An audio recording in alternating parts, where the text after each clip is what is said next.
Welcome back to our channel.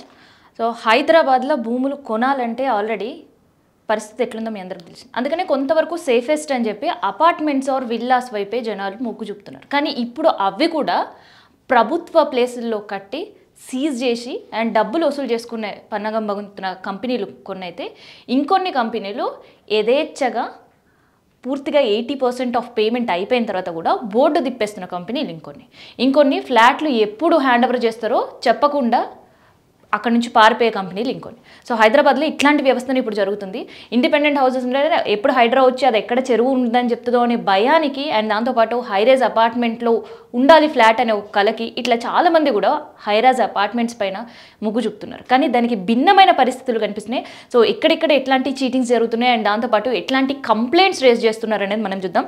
So reality మోసం హైదరాబాద్ లాంటి, ఎందుకంటే హైదరాబాద్లో ఒక ఫ్లాట్ ఉన్నా ఇల్లున్నా చాలు అనుకునే పరిస్థితి నుంచి ఇవాళ ఇల్లు కొనాలా, ఫ్లాట్ ఇన్ కేస్ అడ్వాన్స్ ఇచ్చినా గృహప్రవేశం చేసే వరకు నమ్మకం లేని పరిస్థితికి వచ్చేసింది. సో దీనికి చాలా పేరున్న పెద్ద కంపెనీలే ఇట్లాంటి బోర్డు తిప్పిస్తుంటే చిన్న కంపెనీలని ఎంతవరకు నమ్మాలి అనే సిచ్యువేషన్స్ కనిపిస్తున్నాయి. సో వాసవి, జనప్రియ లాంటి కంపెనీస్ బోర్డు తిప్పేస్తున్న సిచ్యువేషన్స్.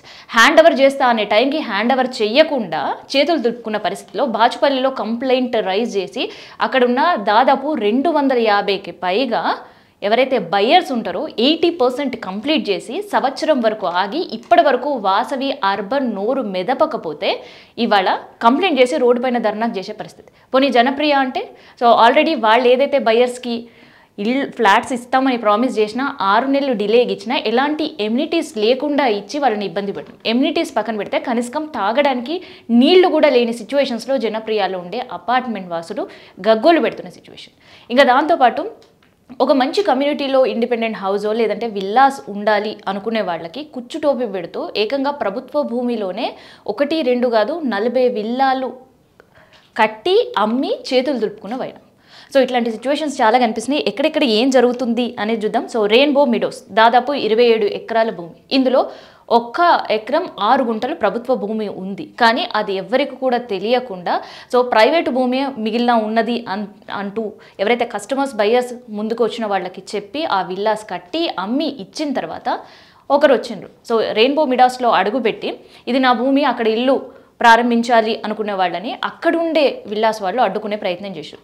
సో ఇక్కడ నువ్వు ప్రభుత్వ భూమిని కబ్జా ఎట్లా పెడతావు అనే క్వశ్చన్ చేసినప్పుడు అక్కడ స్టార్ట్ అయిన సమస్య. అప్పుడు వాళ్ళకి అర్థమైన కస్టమర్స్కి దాదాపు 2.5 కోట్లు పెట్టి కొన్న విల్లా మనం ప్రభుత్వ భూమిలో ఉంది అని. సో డెవలపర్ దగ్గరికి వెళ్తే ఇప్పటి వరకు డెవలపర్ దగ్గర నుంచి ఎటువంటి సమాధానం లేదు. సో మోసపోయాం అని నమ్మి అక్కడుండే పోలీస్ స్టేషన్లో కంప్లైంట్ పెట్టిన సిచ్యువేషన్. సో ఇది కేవలం రెయిన్బో మిడోస్కి మాత్రమే కాదు, అండ్ వాసవికి సంబంధించి ఎల్బీ నగర్లో వాసవి మెట్రోపోల్ కావచ్చు, అండ్ ఉప్పల్ దగ్గర వాసవి ఆనంద్ నిలయం కావచ్చు, అండ్ బాచుపల్లి దగ్గర వాసవి అర్బన్ పరిస్థితి కూడా సేమ్ ఇంతే. దాదాపు 80% ఆఫ్ పేమెంట్ అయిపోయినాయి. అండ్ ఇక్కడ పేమెంట్ చేసే టైంలో డిలే చేస్తే వాళ్ళపైన 14% ఆఫ్ ఇంట్రెస్ట్ వేసి మరి వసూలు చేసిన వాసవి గ్రూప్ ఇవాళ ఫ్లాట్లు ఎప్పుడు ఇస్తారో చెప్పని పరిస్థితి. ఇంకా దారుణమైన సిచ్యువేషన్ ఏంటి అంటే ఎల్బీ నగర్లో ఏదైతే వాసవి ప్రాజెక్ట్ ఉందో అక్కడ హైడ్రా ఇది FTLలో మీరు కట్టారని 2 టవర్స్ని బ్లాక్ చేసి సీజ్ చేసిన సిచ్యువేషన్. ఏదైతే సీజ్ చేసిన టవర్స్లో 80% అంతా కూడా పేమెంట్ అయిపోయి ఫ్లాట్ల కోసం ఎదురు చూస్తున్నారు. మరి వాళ్ళకి ఫ్లాట్లు ఇస్తారా, లేదంటే డబ్బులు మళ్ళీ బ్యాక్ ఇస్తారా, లేదంటే అదే డబ్బుల్లో ఇంకొక ఫ్లాట్స్ ఇంకొక చోట ఎక్కడైనా వాళ్ళకి ఇస్తారా అనేది ఎటువంటి స్పష్టత లేని సిచ్యువేషన్లో ఉన్నారు. అట్లాంటి అయోమయంలోకి వాసవి నెట్టేసింది వాళ్ళ.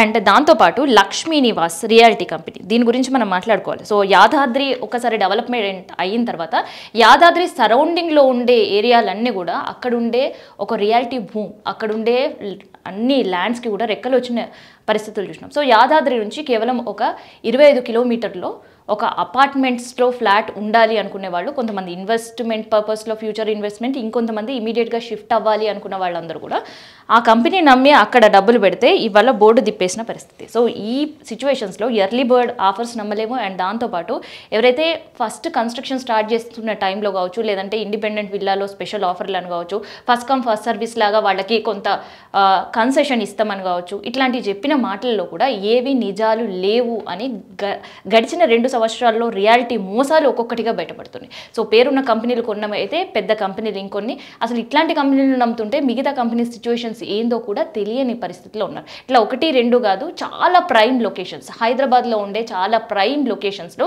ఇట్లాంటి కంప్లైంట్స్ ఇప్పుడు రైజ్ అవుతున్నాయి. సో ఎవ్రీ ఇయర్ అండ్ మనం క్రైమ్ గురించి మాట్లాడుతూ వస్తుంటాం. క్రైమ్ ఎక్కడ పెరిగింది, ఏం పెరిగింది అని మాట్లాడుతుంటాం. కానీ ఇక్కడ క్రైమ్ సిచ్యువేషన్స్లో అండ్ దాంతోపాటు కంప్లైంట్ రేజ్ అవ్వడంలో ల్యాండ్ ఇష్యూస్, సివిల్ ఇష్యూస్లో నంబర్ ఆఫ్ కంప్లైంట్స్ గత ఏడాది కంటే ఈ ఏడాది పెరిగాయి. అండ్ చాలామంది కూడా బోర్డు దిప్పేసి డబ్బులు వసూలు చేసుకొని వెళ్ళిన దాఖలాలే ఎక్కువ కనిపిస్తున్నాయి. ఇక ఇట్లాంటి సిచ్యువేషన్స్లో ఇండిపెండెంట్ హోమ్ అంటే ఎక్కడ FTL ఉందో, ఎక్కడ బఫర్ ఉందో, ఎప్పుడో 100 సంవత్సరాల కింద చెరువు ఎక్కడుందో తెలియకుండా ఉన్న సిచ్యువేషన్స్ కొన్ని అయితే, సో కొంతవరకు సేఫెస్ట్ అని అనుకున్న వాళ్ళు లేక్ వ్యూ అయితే ఇప్పుడు ఎవరు కూడా నమ్మలేని పరిస్థితిలో హైదరాబాద్లో ఉన్నారు. సో లేక్ వ్యూ కాకుండా మిగతా అపార్ట్మెంట్లో అయినా కొనుక్కోవాలి అని ఈఎంఐలు పెట్టుకున్న వాళ్ళందరూ కూడా ఈఎంఐలు కట్టలేక ఫ్లాట్ చేతికి రాక, ఉన్న ఫ్లాట్ తమది కాదు, ఇది ప్రభుత్వ భూమి అని తెలిసిన తర్వాత చిక్కెదురవుతుంది. ఏం చేయాలో అయోమయ పరిస్థితిలో ఉంటున్నారని.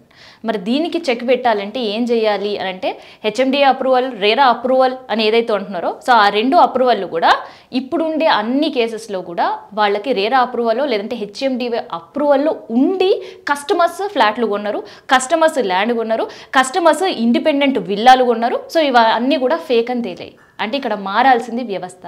సో ఇంకా దౌర్భాగ్యమైన పరిస్థితి ఏంటి అంటే రెయిన్బో మెడోస్ గురించి మనం మాట్లాడుకుంటే, గతంలో సర్వే చేయించినప్పుడు ఆ సర్వే రిపోర్ట్లో ఏముంది, అక్కడ ఉండే డిస్ట్రిక్ట్ ఆఫీసర్స్, తహసీల్దార్స్ ఏమిచ్చిండ్రంటే వీళ్ళ ఉన్న విల్లాలన్నీ కూడా ప్రైవేట్ ల్యాండ్, వాళ్ళ ఎదురుగా ఏదైతే ఖాళీ స్థలం కనిపిస్తుందో అదంతా కూడా ప్రభుత్వ ల్యాండ్ అని ఇచ్చారు. కానీ ఇప్పుడు వచ్చిన మళ్ళీ కొత్త ఆఫీసర్స్ ఇచ్చిన రిపోర్ట్ ఏంటంటే మీరున్నదన్న 40 ఏదైతే విల్లాస్ ఉన్నాయో అవన్నీ కూడా ప్రభుత్వానికి సంబంధించిన ల్యాండ్, అండ్ మీ ఎదురుగా కనిపిస్తుంది అది ప్రైవేట్ ల్యాండ్. అంటే అధికారులు మారుతుంటే అక్కడుండే ల్యాండ్స్ ప్లేసెస్ మారుతుంటే, అధికారులు మారితే సర్వే నంబర్లు మారుతున్నాయి, అధికారులు మారితే ప్రైవేట్ ల్యాండ్ గవర్నమెంట్ ల్యాండ్ అవుతుంది, గవర్నమెంట్ ల్యాండ్ ప్రైవేట్ ల్యాండ్ అవుతుంది. సో ఈ అన్నిటి మధ్య బిల్డర్స్ ఇక్కడ డబ్బులు అధికంగా అమ్ముకొని లాభపడుతున్నారు, మోసం చేసి లాభపడుతున్నారు. కానీ ప్రతి చోట బక్రా ఏది బలే అవుతుంది మాత్రమే కస్టమర్స్.